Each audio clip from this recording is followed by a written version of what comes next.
Le vendredi matin, elle est partie au lycée. Je l'ai embrassée et c'est la dernière fois que je l'ai vue en vie.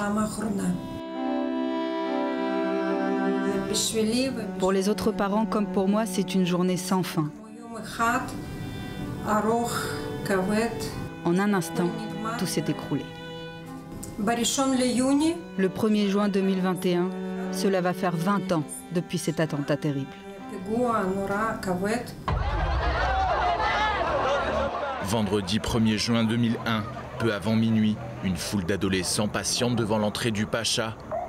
Une discothèque du front de mer de la ville qui ne dort jamais. C'est à ce moment-là qu'un kamikaze palestinien actionne sa ceinture explosive. Le bilan est lourd, 21 morts, dont 17 adolescents et plus de 120 blessés. L'attentat du Dolphinarium de Tel Aviv, perpétré en pleine seconde intifada, marquera un tournant en Israël. J'ai conservé toutes les photos. Qu'elle est belle. Même si c'est dur d'ouvrir ces albums, une fois qu'ils sont ouverts, ça devient presque impossible de les refermer. Elle était tellement... C'est difficile d'en parler. Ania Kazatchkov n'avait pas encore 16 ans au moment du drame. Une disparition dont sa mère Anna ne s'est jamais remise. Avec le temps qui passe, c'est différent. Au départ, les premiers mois, je dormais avec sa photo à côté de moi.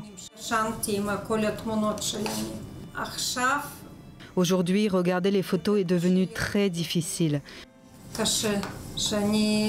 Car je comprends désormais qu'elle n'est plus là, qu'elle n'est plus vivante et que je dois vivre sans ma fille.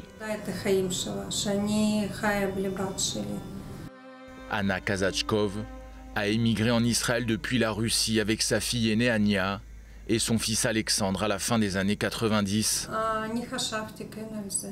Ça m'a traversé l'esprit. Si nous n'avions pas été juifs, nous n'aurions pas fait notre alia et tout cela ne serait jamais arrivé. Mais nous sommes juifs, nous sommes donc venus ici et c'est arrivé. Ça ne faisait pas 2 ans que nous étions dans ce nouveau pays. Je n'ai pas de haine en moi, j'ai de la bonté. Je n'ai aucune haine, que ce soit envers les Palestiniens ou même envers le terroriste.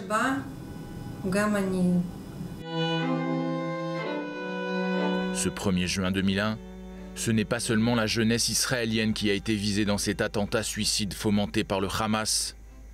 Les victimes étaient pour la plupart des nouveaux immigrants de l'Europe de l'Est.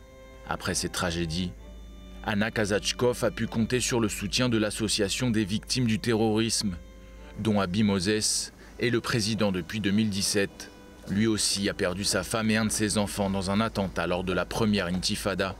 Le Dolphinarium, c'est un des attentats les plus bouleversants car ce sont des enfants qui ont été délibérément visés, des adolescents qui voulaient seulement danser et profiter de la vie. 17 jeunes sont morts. Il y a eu aussi beaucoup de blessés qui ont dû réapprendre à vivre. Pour moi, ce sont des héros. Ils ont perdu un bras, une jambe ou un œil. C'est un événement très traumatisant, comme cela a été pour moi.